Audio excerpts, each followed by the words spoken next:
Halo Pak Gunawan, halo Nui Encek, halo Victorian, Christian, selamat bergabung. Halo Elvita, halo juga Rifan Nalster, Mr. Buz 28, selamat sore. Halo Mariatul Kiptiah, assalamualaikum semua. Halo Muhammad Malik. Halo juga Arinur. Halo Novia Wulandari.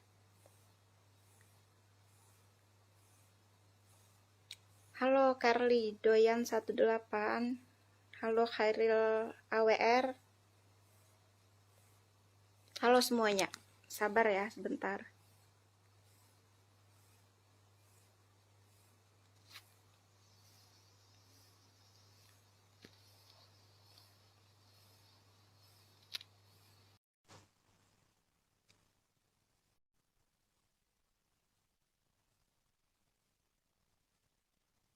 Halo Heni Gofarani.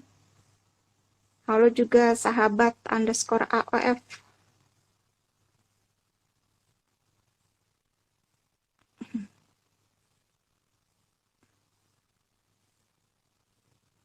Oke, sepertinya Pak Ustadz kita sudah masuk nih.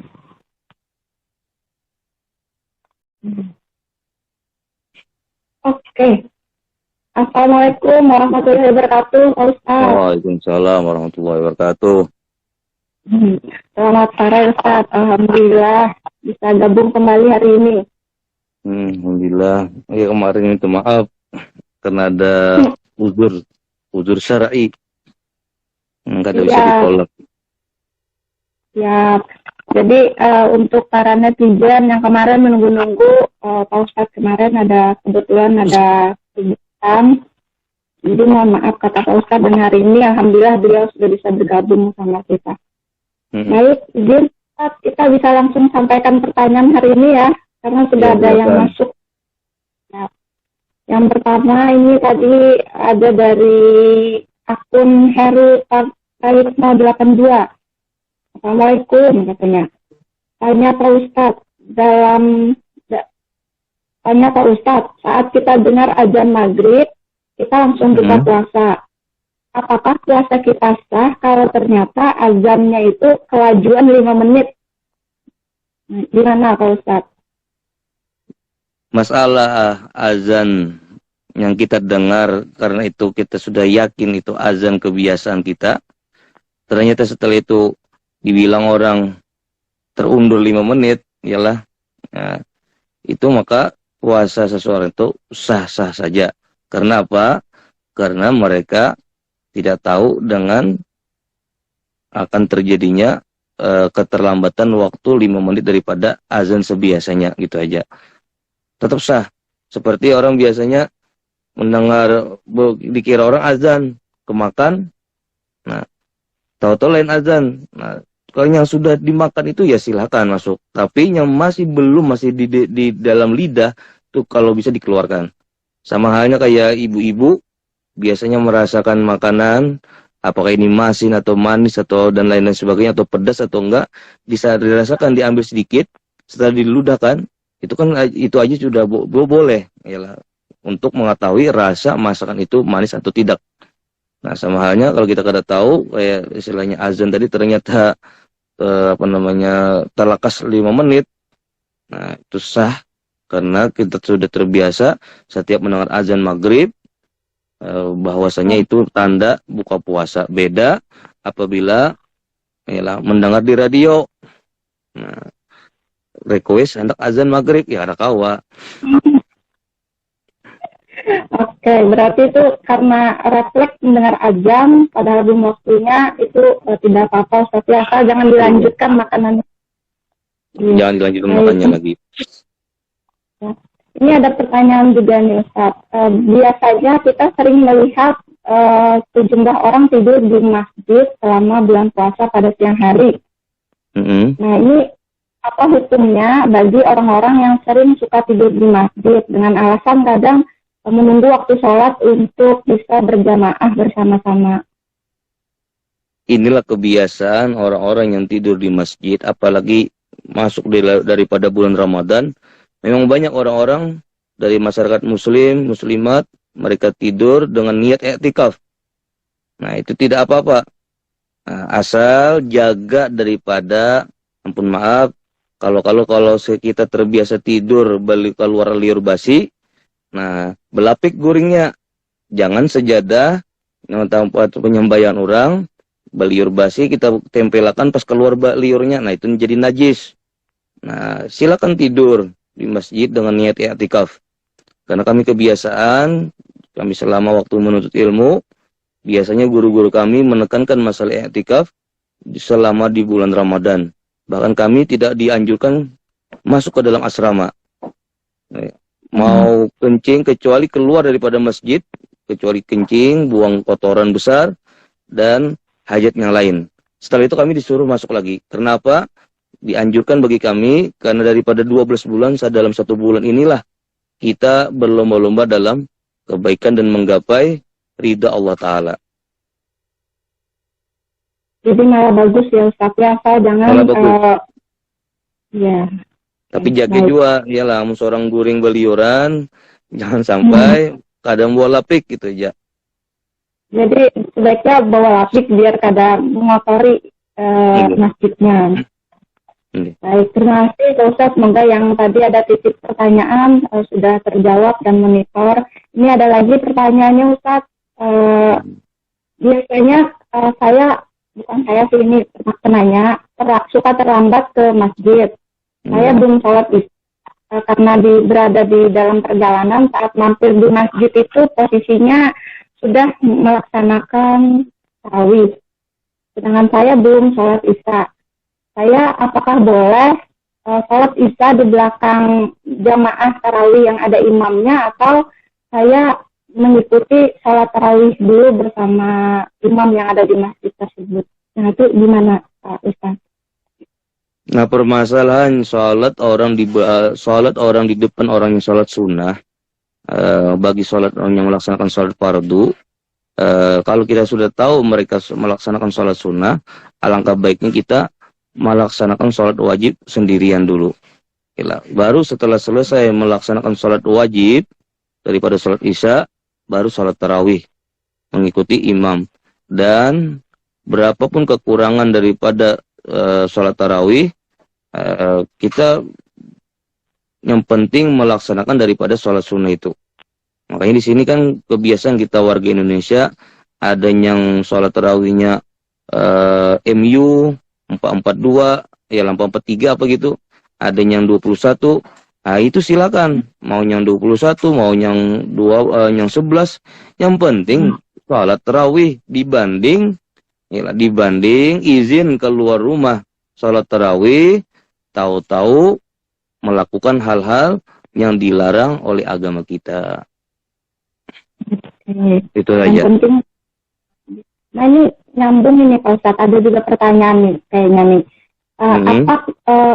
Mana yang lebih utama, sholat tarawih 23 rakaat sama yang 11 rakaat? Apakah ada yang lebih utama? Itu sebenarnya sama. Disinilah banyak dalil-dalil baik dalam Al-Quran, baik dalam hadis, kita disuruh berlomba-lomba dalam berbuat kebaikan dan kebajikan. Nah, alangkah indahnya selama di bulan Ramadan kita berlomba-lomba untuk memperbanyak hal-hal ibadah. Jangan mempermasalahkan yang mana yang afdal, apakah 21, apakah yang 11. Kita orang dulu, kalau kami tarawih di kota Tarim sana 57 rakaat. Nah, itu.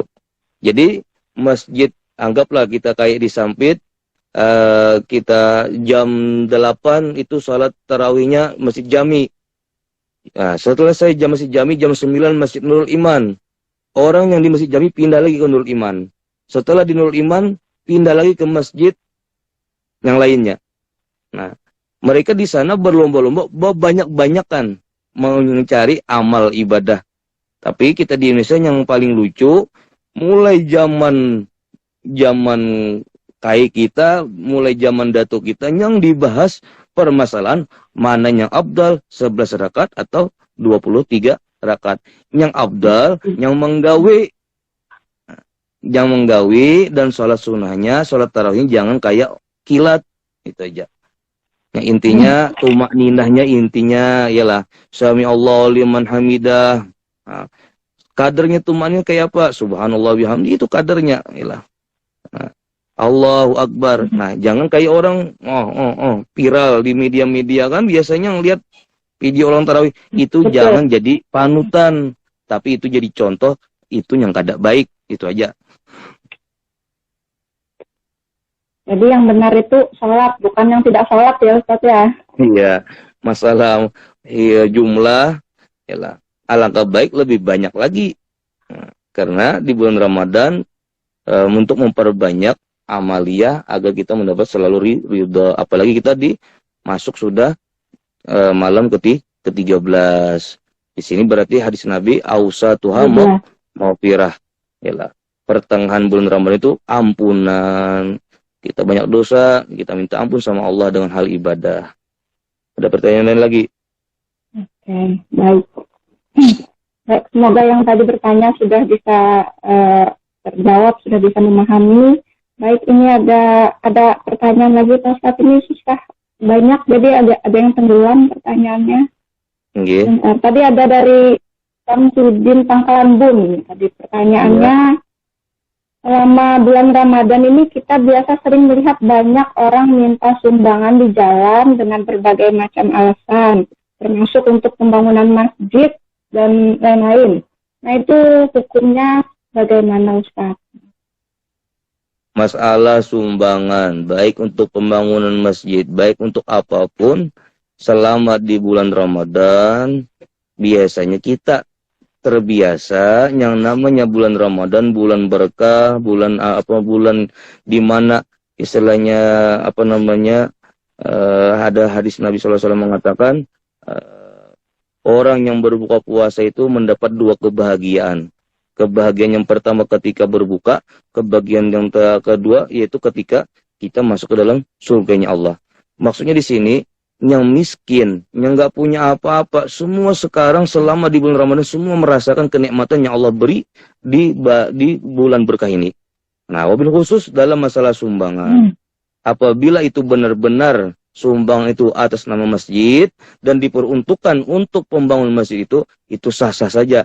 Tapi ampun maaf, kebiasaan kita orang banyak menyalahgunakan sumbang atas nama masjid, sumbang atas nama musala, tapi untuk pribadi, untuk perutnya. Nauzubillah min zalik, jangan sampai. Karena itu hak orang ingin berniat membangun masjid, orang memberi. Nah, kayak di jalan-jalan biasanya, yalah, di jalan-jalan, kecuali kebiasaan kan kita karena ngikut pemerintah, ada perdanya, kita izin dulu. Apabila itu mengganggu jalannya orang berlalu, maka jangan terlalu panjang mantak jaring-jaringnya. Nah, sepal manak jaring-jaringnya, keganggu orang berjalan. Nah, ya, itu aja. Insya Allah hal-hal untuk sedekah itu utama lah di bulan Ramadan. Karena apa? Membukakan orang berpuasa saja, yalah, pahalanya sama seperti orang berpuasa. Ya. Baik. Semoga masih menyimak tadi yang bertanya. Ini ada pertanyaan juga ini dari siapa tadi ya? Udah tenggelam, tapi saya masih ingat tadi pertanyaannya. Bagaimana hukumnya Ustadz untuk wanita yang biasanya haid dengan jangka waktu bisa 10 sampai 15 hari? Nah, apakah dia bisa berpuasa setelah 7 hari haidnya atau selama 15 hari itu dia boleh tidak berpuasa karena memang masih haid? Hukumnya puasa bagi yang haid. Agak diulang pertanyaannya. Soalnya masalah haid ini agak ribet sedikit lah. Masalah haid. Ulang Bu pertanyaannya. Orangnya haid 17 hari. Bisa lebih dari 15 hari. Nah, ini apakah dia setelah 7 hari atau mungkin setelah 15 hari puasa itu dia sudah bisa berpuasa meskipun haidnya tetap keluar, Kalau Atau dia lebih daripada 15 hari itu berarti bukan darah haid, berarti istihadah. hmm, Nah, berarti itu darah istihadah. Kan darah itu ada tiga, darah haid, darah nifas, dan darah istihadah. Darah nifas, darah orang setelah melahirkan kebiasaan, itu 40 hari paling lama. Nah, darah haid kebiasaan 7 hari atau 8 hari lah. Nah, paling lama 15 hari. Nah, paling sedikit ya lahdah, sekejap. Nah, di sini kalau kita haid lebih daripada 15 hari berarti itu darah istihadah. Nah, cukup dibersihkan dan kita tetap melaksanakan puasa dan sholat juga berarti Ustaz ya. dan sholat. Nah, tapi apabila istilahnya masih keluar, nah ini istilah bisa kita hitung kena bagaimana sistem penghitungannya. Karena masalah haid ini, wallahu alam, agak ribet sedikit. Ya perlu belajar yang langsung bertatap muka, kada bisa langsung dengan cara kayak gini gitu nah. Karena ini kan urusan pribadi para wanita biasanya. Baik, berarti mesti ada penjelasan yang lebih lagi. Cuman biasanya memang maksimal 15 hari ya Ustaz ya. Paling lama 15 hari bagi wanita. Kalau lebih itu bisa dikatakan itu darah istihadah. Misalnya sampai 17 hari atau 18 hari itu bisa dikatakan darah istihadah. Bukan darah haid lagi. Darah penyakit yang G. Nah ini masih haid nih, perempuan lagi kayaknya yang nanya nih Ustaz. Bagaimana ketika kita setelah sholat maghrib, setelah buka puasa maksudnya, kemudian sholat maghrib, baru mengetahui ternyata ada darah haid yang keluar. Apakah puasa hari itu sah atau sudah dianggap haid karena baru ketahuannya setelah mau sholat maghrib? Jadi kalau baru ketahuan darah haid itu keluar setelah sholat maghrib, berarti puasa yang dilakukan seorang perempuan tadi itu sah. Karena apa? Setelah sholat maghrib, berarti kan di saat dia melaksanakan sholat maghrib, dia bersuci. Pasti dia melihat apakah ini ada darah dan lain-lain. Nah, setelah sholat maghrib, dia melihat bahwasanya ada darah, tetap karena puasa yang dia lakukan tadi sah hukumnya. Beda apabila di siang hari, ya, waktu asar atau waktu zuhur, ingin melaksanakan sholat zuhur, tahu setelah sholat zuhur, melihat darah keluar, dan itu dinyatakan haid, maka puasanya dianjurkan membatalkan. Dan dianjurkan makan dan minum bagi perempuan. Makanya di sini paling enak perempuan. Ya, paling enak perempuan apabila dia datang darah haid, maka dia mendapat free. Dia tidak berpuasa. Tapi kalau ada kita melihat laki-laki kada berpuasa, berarti itu bisa juga dijadikan itu perempuan setengah. Setengah perempuan. Baik Ustaz, terima kasih. Semoga yang bertanya menyimak ya dan bisa memahami. Ini tadi ada yang bertanya juga, apakah puasa untuk perempuan yang 3 tahun lalu belum dibayar masih bisa diqadha di tahun ini? Nah, itu boleh nggak Ustaz? Datar ulang Bu pertanyaannya Bu, kurang mendengar. Puasanya yang tidak dijalankan puasa 3 tahun lalu, kemudian baru diqadha tahun ini, apakah masih boleh atau sudah tidak boleh lagi? Puasa yang dulu kita pernah tidak melakukannya, ialah setelah 3 tahun kemudian kita mendapat hidayah, kita pengen hijrah, kita pengen membayarnya daripada puasa yang dulu pernah kita tidak kita lakukan, maka kita dianjurkan mengqadha daripada puasa itu. Nah, lebih nyaman lagi, lebih enak lagi kita melakukannya sambil dengan puasa sunnah, baik itu puasa Senin atau puasa Kamis. Nah, wafi riwayah mungkin ada para pendapat yang lain itu di beda, ampun maaf, wallahu alam. Masalah itu fidyah itu biasanya bagi orang yang melakukan hubungan suami istri di siang hari, dia pengen membayarnya puasa qadha tapi dibayar fidyah. Nah, kalau masalah yang tadi karena dulu mungkin dia masih belum menanjak jalan hijrah, nah, itu yang penting dia mengqadha daripada puasa yang dia pernah tidak melakukannya. Yang penting qadha. Baik. Berarti masih boleh tetap bayar ya Ustaz ya. Masih kawat Dan dibayar gini. berarti dapat hidayah berarti. Ya, eman kita kan Bu, kalau kita seandainya sudah apa namanya sering melaksanakan puasa sunnah Senin Kemis atau puasa dari sunnah-sunnah yang lainnya, lebih baik kita barengkan niat itu di samping membayar qada puasa selama kita pernah meninggalkannya yang wajib, dan digandengkan dengan niat puasa sunnah Senin atau puasa sunnah Kamis. Oke, baik. Baik. Ini belum lanjut ke pertanyaan berikutnya. Kayaknya banyak juga nih yang nanya apa kabar Ustadz, semoga sehat. Alhamdulillah. Banyak doa-doa juga dikirim kayaknya nih Ustadz. Ada juga nih apa kabar Ustadz yang gagah. Oke, baik. Ini sudah disampaikan ya salamnya ke Pak Ustadz juga. Ini ada dari Maya Salvia 90. Pak Ustadz, bolehkah melakukan bekam saat puasa? Gimana itu Pak Ustadz? Melakukan bekam nggak jauh beda sama donor darah yang pernah kita bahas kemarin. Kan orang yang bekam itu biasanya bekam itu kan setelah diambil disedot badan kita baru dilukain, baru dikeluarkan darah kotornya. Itu kan bekam kebiasaan kita yang sering kita lihat. Nah, ada juga bekam disedot doang tapi tanpa diturih, orang Banjar itu. Diturih badannya baru ditarik lagi darahnya. Nah, kalau masalah melakukan bekam di siang hari, di bulan puasa, alangkah baiknya berbekam di malam hari agar keraguan kita dalam beribadah terjaga. Apabila kita ragu dalam beribadah bekam di siang hari, maka lebih baik kita ambil apiknya malam hari saja.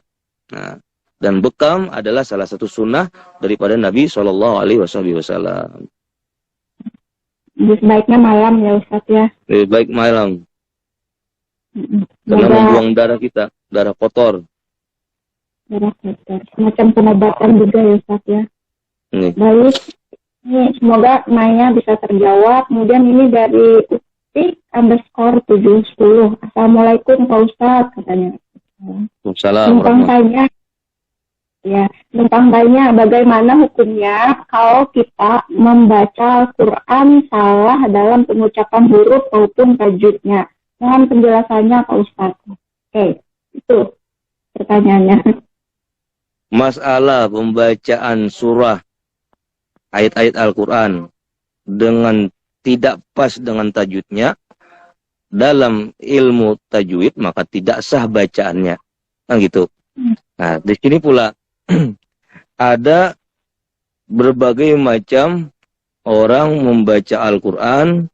Kadang biasanya di Hadramus sana antara huruf qaf itu dibaca dengan go. Qaf dibaca go. Nah, sama dengan halnya orang mempunyai membaca huruf ro tapi dia nggak sampai. Nah, itu tetap sah dia membacanya. Nah, beda masalah tajwid. Alangkah baiknya kita seorang muslim, kalau kita diperintah atau disuruh menjadi imam, lebih baik dulu tajwidnya kita rapikan, baik huruf-hurufnya. Karena apa? Apabila satu huruf salah daripada tajwidnya, maka tidak salah sholat kita. Karena apa? Bisa makhraj yang keluar daripada hukum tajwid menyebabkan arti daripada makna surah yang kita baca bisa berubah. Nah, itu aja yang kita perhatikan. Dan alhamdulillah kita di Sampit sudah banyak tempat-tempat menghafal Al-Quran. Bahkan yang sering kita lihat sekarang dari tempat ke tempat satu juz satu ayat. Nah, itu juga banyak. Nah, alangkah baiknya daripada satu juz satu ayat itu kita sambil belajar tajwidnya juga. Wabil khusus di bulan Ramadan ini jangan sampai kita lewatkan daripada membaca ayat Al-Quran dengan tajwid. Sekarang alhamdulillah kita lihat Al-Quran sudah banyak. Yang mana ikhfa, yang mana iqlab, yang mana idgham, warna hurufnya kadang kalau ikhfa merah, kalau idgham biru. Nah, itu lebih mudah lagi untuk kita supaya membaca Al-Quran dengan tajwid. Tapi ampun maaf, sebelumnya pula kebanyakan kita warga Sampit. Nah, kebanyakan kita warga Sampit, mereka mengira orang-orang yang bagus suara Nah, orang-orang yang bagus suara, mereka kira pas tajwidnya, padahal banyak yang luput. Tapi ada mereka orang yang suaranya memang kada pas. Suaranya yang kayak ulun nih, nah, kurang pas, disuruh berlagu mengaji. Nah, tapi pendapat masyarakat kadang dikatakan tajwidnya yang kada pas, kan kita aneh. Nah, itu lain. Itu kan karena ini harap berlagu, apa namanya, mengulah, apa namanya biasanya orang menyebut mengaji yang berlagu itu. Dengan apa kebiasaan orang kayak gitu, fokus dengan lagunya, fokus dengan suaranya, tapi kada tahu apakahnya tajwidnya atau kada pasnya. Nah, tapi kebanyakan kita berpikir, pas tajwidnya, pas ini di mana? Jadi jangan salah, kita punya guru pun istilahnya suara beliau pas-pasan, tapi di saat membaca ayat Al-Quran dengan suara ala beliau, tapi tajwidnya beliau perhatikan. Intinya tajwid diperhatikan dalam membaca ayat-ayat Al-Quran. Maaf agak terpanjang sedikit jawabannya. Malah senang ini kayaknya yang mendengarkannya nih Pak Ustadz, karena jadi jelas. Jadi yang terpenting itu tajwidnya ya Ustadz ya, bukan Tajwidnya. bagaimana tajwidnya. Iya. Oke. Baik, semoga tadi akun 70 sudah bisa memahami. Ini ada lagi nih Pak Ustadz, ada dari Usai Rahmat. Assalamualaikum Ustadz. Waalaikumsalam warahmatullahi. Nah, sampaikan pahala sedekah kita kepada orang yang tidak tepat. Misalnya, kita ketemu dengan pengemis di jalan. Padahal kita tahu penghasilannya dalam mengemis itu bisa lebih besar dari pendapatan kita. Nah, Jadi katanya, apakah pahala kita tetap sampai dengan bersedekah untuk pengemis seperti itu, Pak? jadi di sini intinya masalah bersedekah, kita alangkah baiknya berprasangka baik karena kita melihat, ampun maaf, compang-campingnya, bajunya, pakaiannya, atau memang badannya, atau memang bentuk tubuhnya memang ada kekurangan. Karena kita niat memang sudah berprasangka baik ingin bersedekah, maka dapatlah pahala kita. Karena dahulu ada salah satu ulama kita ditegur oleh muridnya. Rupanya beliau bersedekah dengan seorang pelacur. Nah, jadi kata muridnya, wahai guru, kenapa pian bersedekah dengan seorang pelacur? Itu tuh pelacur, dia wanita malam dan lain-lain sebagainya, hal-hal yang kada baik diceritakannya. Kata gurunya, di sini aku tidak menilai dan tidak pengen mengetahui apa yang ia lakukan hari-harinya. Tapi di sini aku ada niat baik untuk bersedekah, maka aku kasihlah dia agar sedekahku ini supaya dia mendapat hidayah, itu aja.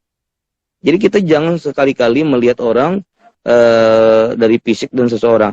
Nah, tapi kita karena kebiasaan kita di Indonesia, masalah pengemis-pengemis ini kadang membuat kita geram para yang senang bersedekah.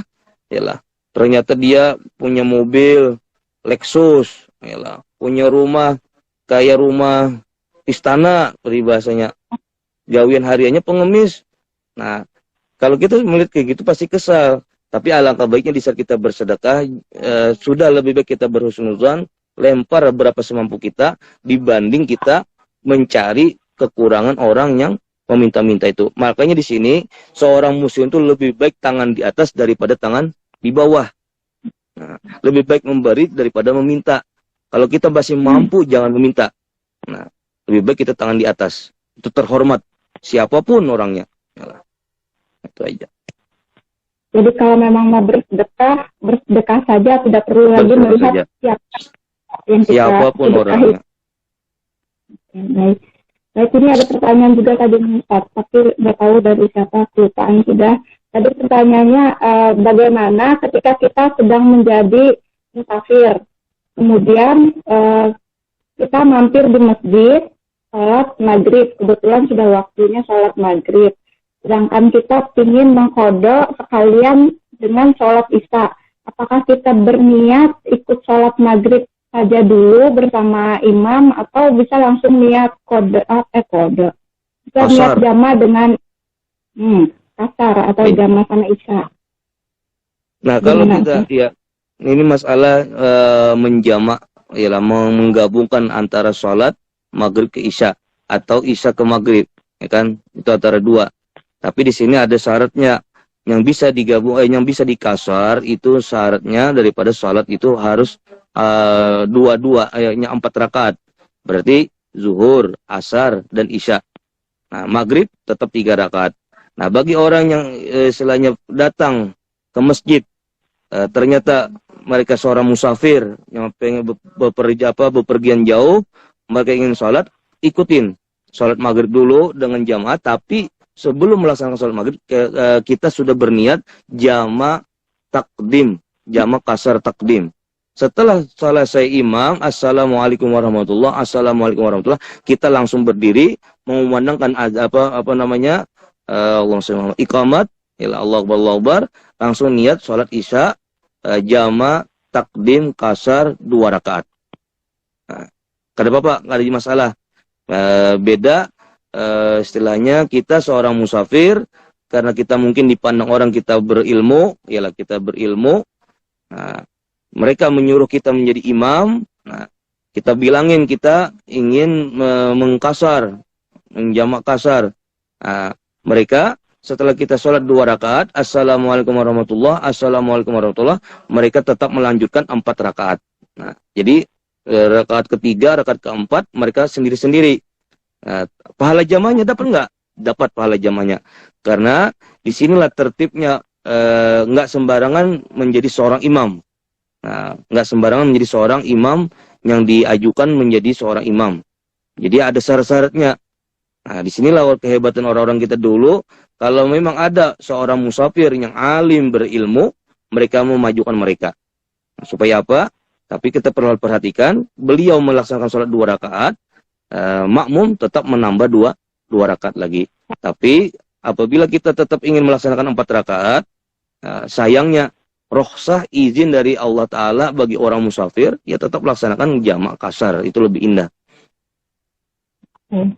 Baik, semoga menyimak yang tadi tanya. Kemudian nih ada juga ini, kalian dari saya juga ini kayaknya Ustaz, karena pernah mengalami juga, ini ada yang nyambung pertanyaan. Gimana ini ketika kita ada rencana mau melakukan safar, perjalanan, kemudian untuk mencegah ketinggalan sholat, kita langsung menjama sholat zuhur dan asar. Karena rencananya mau pergi itu pukul 1 siang. Ternyata pada sampai jam 1 itu dapat kabar bahwa perjalanan kita ini ditunda. Berangkatnya jam 3 setelah asar.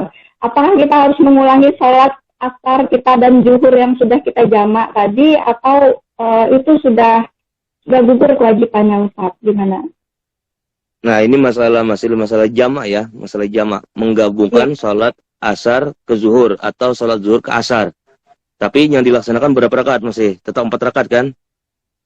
4 rakaat. Nah, 4. Zuhur dan asar. Iya.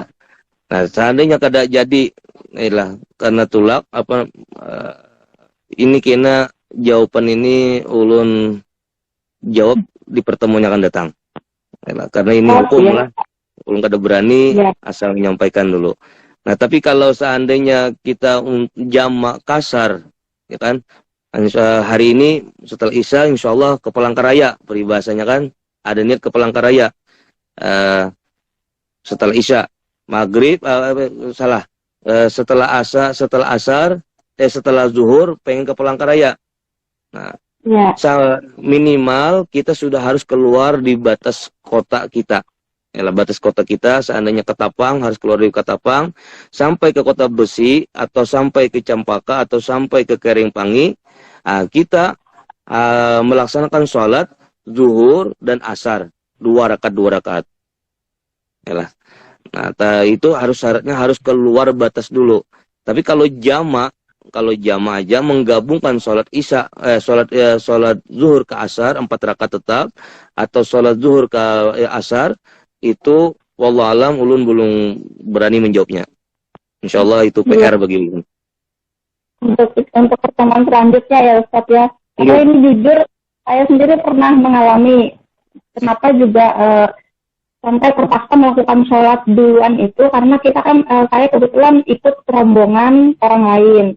Iya, Ikut iya, iya. rombongan kan susah nih, ingin minta misalnya keluar batas kota, izin dong kita sholat dulu, apalagi misalnya rombongan kita di depannya ada pengawalan dan yang lain, dan ini Iya, iya. rombongan yang, nah kadang itu yang suka menjadi masalah buat saya juga Ustaz, dan tadi ada yang kebetulan nanya, ini sekalian pertanyaan saya juga.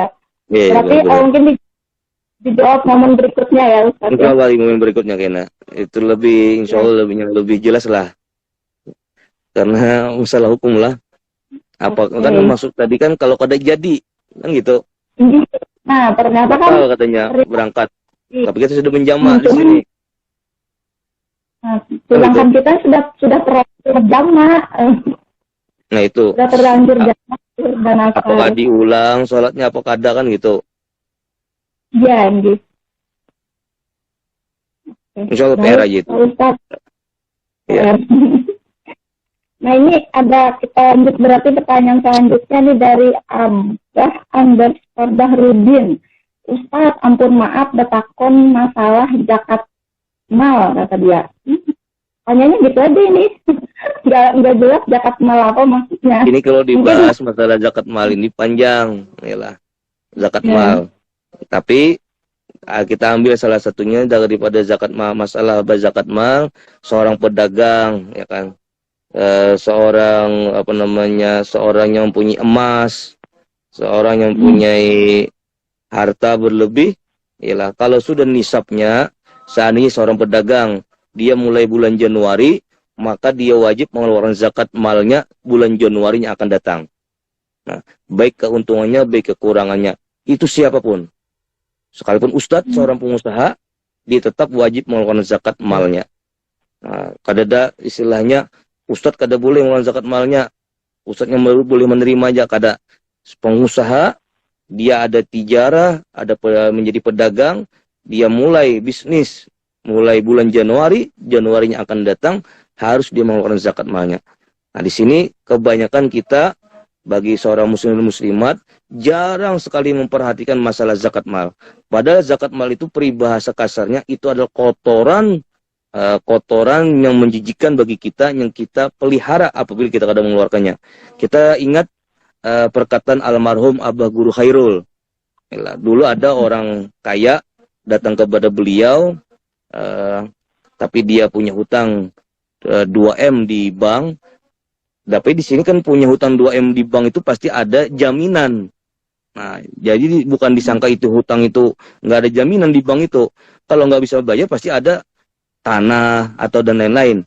Nah, di sini apakah ulun berzakat guru? Ya, waktu itu apakah ulun wajib berzakat guru? Sedang ulun bisa hutang di bank 2M-an.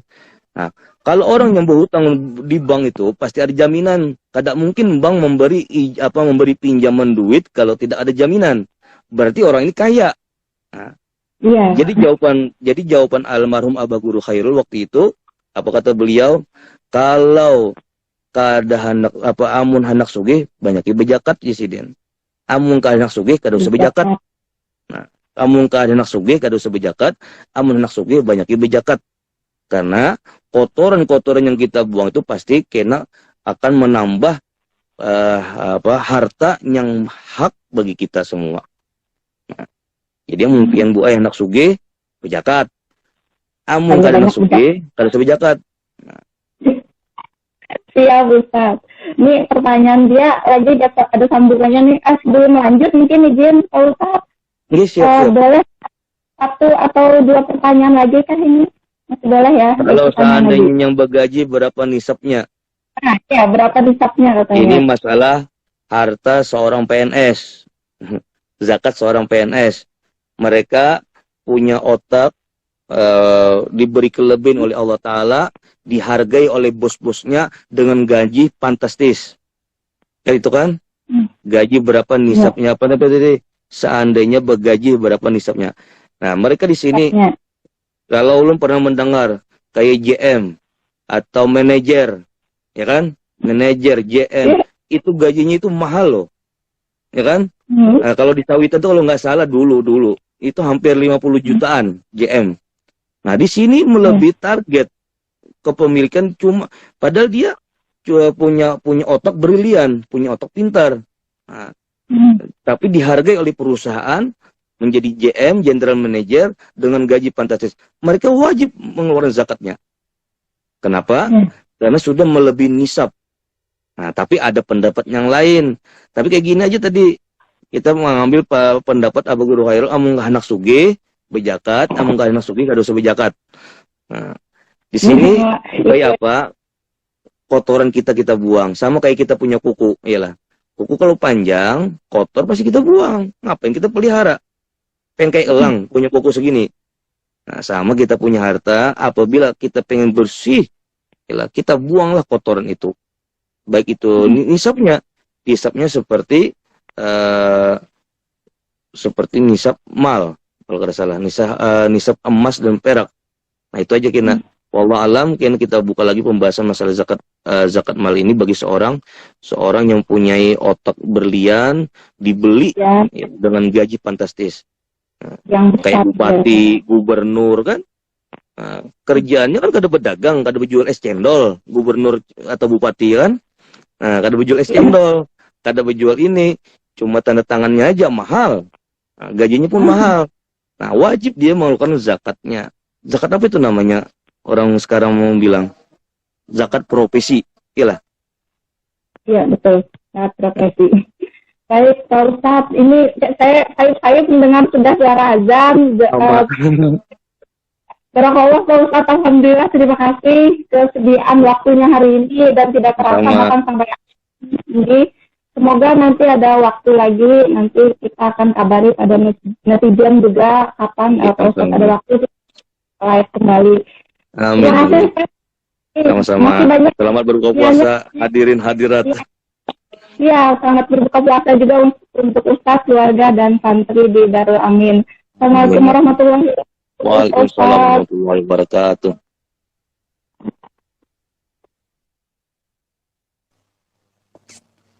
Oke semua, mohon maaf apabila masih ada pertanyaan yang belum terjawab hari ini. Buat Pak Fan juga mohon doa, Mas Dodo, buat ini banyak ini tadi juga ada Azril 88 dan lain-lain. Kita mohon maaf apabila masih ada pertanyaan yang belum sempat terjawab hari ini. Semoga di lain waktu kita masih bisa ketemu lagi bersama Pak Ustadz Ahmad Royan maupun mungkin Ustadz Saripudin dan yang lain. Selamat berbuka untuk semuanya. Assalamualaikum warahmatullahi wabarakatuh.